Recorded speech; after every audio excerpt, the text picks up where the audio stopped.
네, 죄송합니다.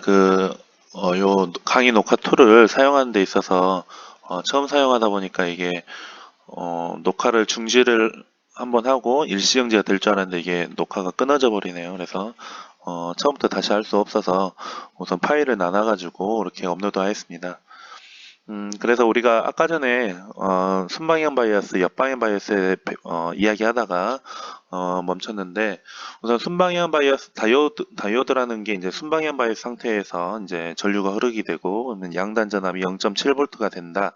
이렇게 배웠었고 어, 일반적으로 이제 정류 다이오드는 순방향 바이어스일 때 이제 사용하는데 이제 제너 다이오드라고 들어보셨을 거예요. 이제 제너 다이오드는 어, 에노드 양 에노드에 양의 전압, 캐소드의 음의 전압을 가하면 순방향 전류가 흐르고 제너 다이오드는 양단의 순방향 전압이 0.7V 정도 이렇게 흐르게 됩니다.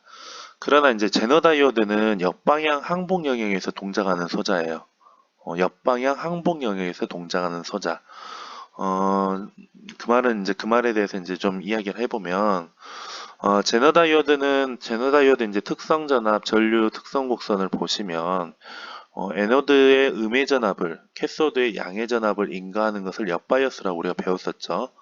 음, 이렇게 옆바이어스를 가하면 처음엔 전류가 흐르지 않는다고도 배웠고, 그리고 미세하게 흐르는 전류를 누설 전류라고도 배웠습니다.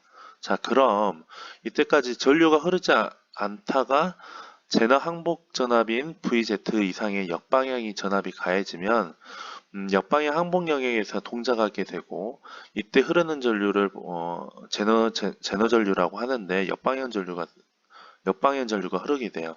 그러면 이런 원리를 이용한 게 이제 제너 다이오드라고 하는데 쉽게 말해서 이런 항복 영역이 있는데 어, 항복 영역에서는 전류가 흐르지 않는다고 그랬었죠. 근데 이제 이걸 갖다 역으로 이제 전압을 걸어주면 이제 전류가 흐르게 되는데 이걸 제너 다이오드라고도 했고 그러면 즉 출력을 이제 제너 다이오드는 그럼 보통 언제 쓰냐 이렇게 이제 그 생각이 드실 거예요. 그러면 제너 다이오드는 이제 회로 내에서 다양하게 이용은 하는데 보통 한 예로 이제 12V를 예를 들어서 정전압원이 뭐 예를 들어 12V를 만들어주고 싶다 하면 이제 12V를 옆방향으로 이렇게 제너 다이오드를 쓰게 되면 이제 12V가 제너 다이오드를 양단에다 걸어주면 출력이 되게 됩니다. 그래서 음, 이걸 갖다가 우선 쓰면서 이렇게 이해를 시켜 드려야 되는데 우선은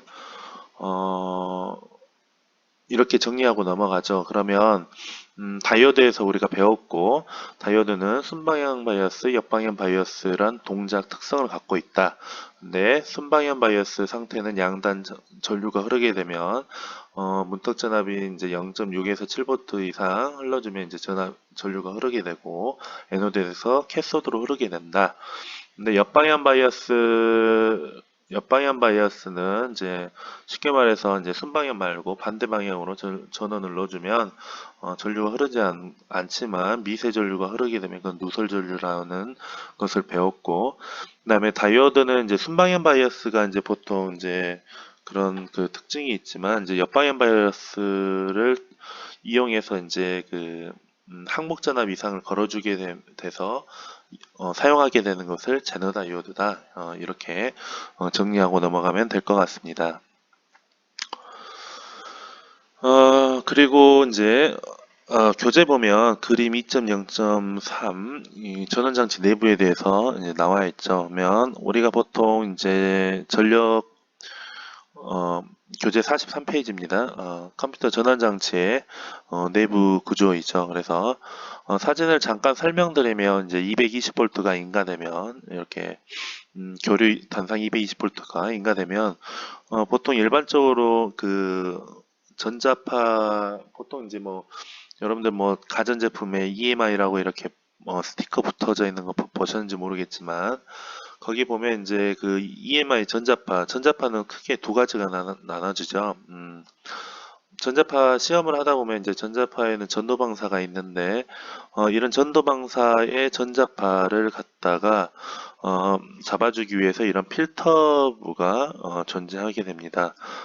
지금 여기가 필터부고요. 그 다음에 여기가 이제 브릿지 다이오드로 이렇게 판단이 되는데 브릿지 다이오드가 이제 정류부가 되겠죠. 그러면 이런 브릿지 회로, 즉 전파 종류 회로를 거쳐가지고 우리는 전력 변환부와 출력 필터부를 거쳐가지고 원하는 전압을 얻게 되는 거죠. 즉 쉽게 말해서 요 기호는 요 교류 220V가 될 것이고 D1부터 D4까지 이 다이오드 4개로 이루어진 것이 바로 브릿지 다이오드 전파 종류가 되겠고, 그 다음에 지금 이 전력 변환부라든지 출력 필터, 전력 변환부, 여기가 이제 컨버터가 되겠죠. 그래서 이제 여기로 5V에서 12V가 나온다. 그래서 이런 그림을 여러분들 이해하기 쉽도록 아마 표시를 해 놓은 것 같습니다. 그러면 좀 더 다시 한번 복습을 하면 교류 220V가 인가되면 노이즈를 제거하기 위해 필터부를 거치고 필터를 거친 AC 전원을 전파 정류, 즉 브릿지 정류에서 맥류로 만들어줍니다. 이러한 맥류는 다시 전력 변환 회로와 평활 회로를 거쳐가지고 깨끗한 DC 전원을 만들어주게 되죠. 참고로 맥류라는 것은 뭐냐면 교류 성분을 포함한 직류 전압 또는 전류를 말합니다. 일반적으로 직류 전압은 깨끗한 일자 형태의 파형인데 우리가 배웠었죠. 직류는 깨끗하게 일자 이렇게 교과서에서나 배웠는데 실질적으로는 이러한 리플 전압도 있을 것이고 뭐 깨끗하지 못합니다. 그래서 맥류를 이제 평활 회로를 거치는데 보통 이제 전해 캐패시터를 통해 가지고 어, 그 필터, 이제 출력 필터를 거치게 되면, 완벽한 깨끗한 일자는 좀 만들기는 어렵지만, 뭐, 전액 캐패시터를 좀 큰 용량을 쓰면 되지만, 이제 상용적으로 쓸 때에는, 컨버터의 이제 크기도 고려하기 때문에, 어, 리플 유리라고 해서 뭐 플러스 마이너스 3% 범위 내에 썼으면 매우 좋다 이렇게 표현을 하죠. 그래서 맥류를 이제 평활 회로를 거치면 이제 깨끗한 일자 형태의 파형이 나오게 되고 그래서 DC 전압이 나오게 됩니다. 자, 그러면 지금까지는 전원 장치가 AC에서 DC로 변환해지는 일련의 과정을 아주 좀 간단하게 설명을 했는데요. 그러면 AC를 DC 전원으로 만들어주기 위한 첫걸음인 맥류로 어떻게 만들어주냐? 이거에 대해서 이제 좀 배워볼 거예요. 그게 바로 이제 정류회로인데, 즉 220V가 들어오면 이건 교류인데, DC의 첫걸음이 맥류. 맥류라는 거는 이제 D1부터 D4를 거치면 이제 맥류로 만들어집니다. 그러면 요 D1에서 D4까지의 정류의 과정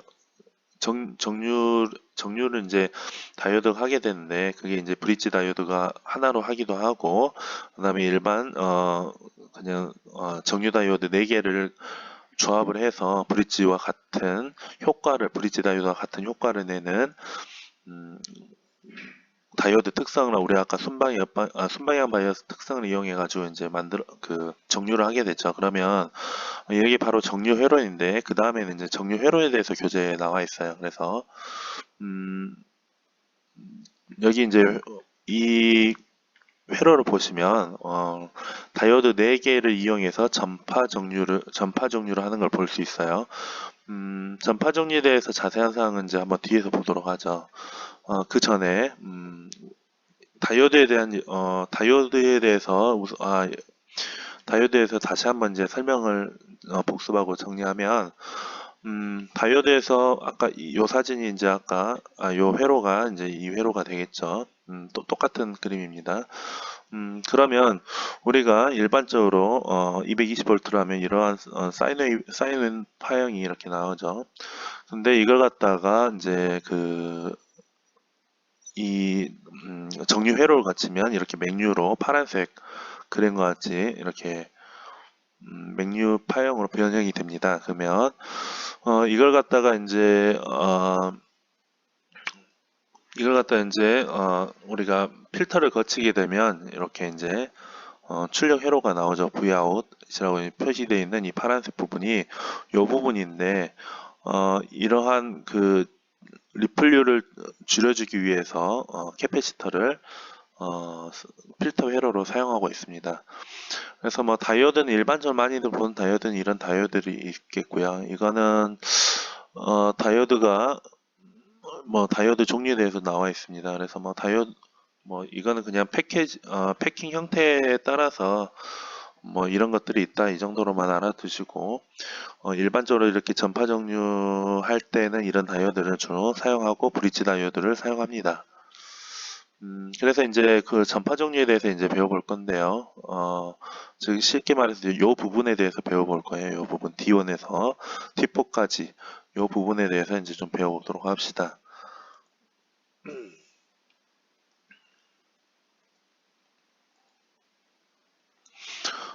그래서 다이오드를 사용하여 단상 교류를 직류로 변환하기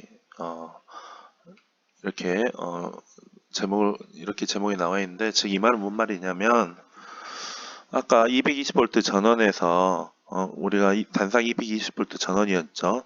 이 전원을 가지고 직류를 어떻게 변환하냐 이 말이에요. 그래서 아까 정류기 회로가 필요하다 이렇게 말했었죠. 이 정류기 회로 지금 이 부분만 잘라 가지고 이렇게 지금 표현을 했어요. 그러면 다이오드를 단상 다이오드 정류기가 있고 뭐 이게 쉽게 말해 반파 정류 회로, 전파 정류 회로가 있어요. 그래서 일반적으로 다이오드를 몇 개 사용하였냐에 따라서 반파 정류, 그 다음에 전파 정류 이렇게 구분이 됩니다. 다이오드 한 개를 이용하면 반파 정류, 다이오드 네 개를 이용하면 전파 정류 이렇게 쉽게 생각하시면 되겠고요.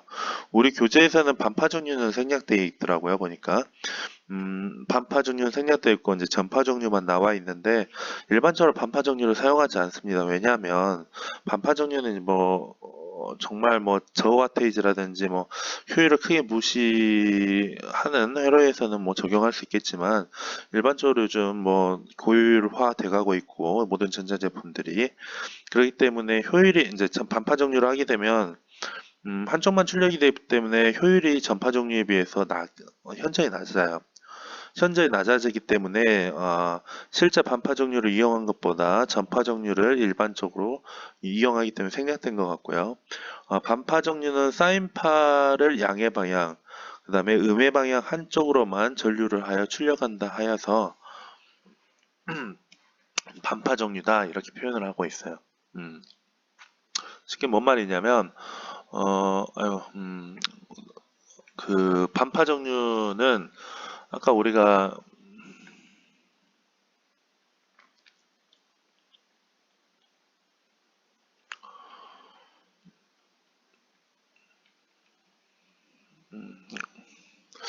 그래프가 없네요. 쉽게 말하면 한쪽만 출력을 내준다 해서 예를 들어서 지금 이 곡선에서 그 우리가 이런 사인 웨이브가 있는데 이건 220V를 지금 그린 거죠. 그랬는데 반파는 이렇게 한쪽 방향으로만 이 부분이 생략이 된 거예요. 한쪽 방향으로만 예를 들어서 양의 방향 또는 또 음의 방향 한쪽으로만 이렇게 출력이 된다 해서 이제 반파고요. 그 다음에 전파는 지금 이게 이제 전파 정류를 거친 맥류 파형이 되겠죠.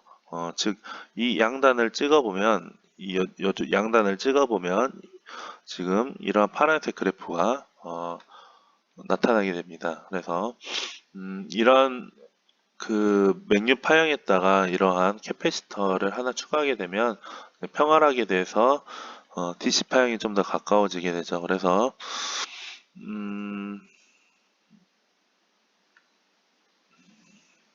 아까 이제 한쪽만 출력된다 해서 반파 종류라고 했고 그래서 반파에는 플러스 반파, 마이너스 반파 이렇게 이제 얘기를 하고 있어요. 위쪽 그 양의 방향으로 이쪽으로 하면 이쪽 방향으로 하냐, 아래 방향으로 하냐 이거에 따라서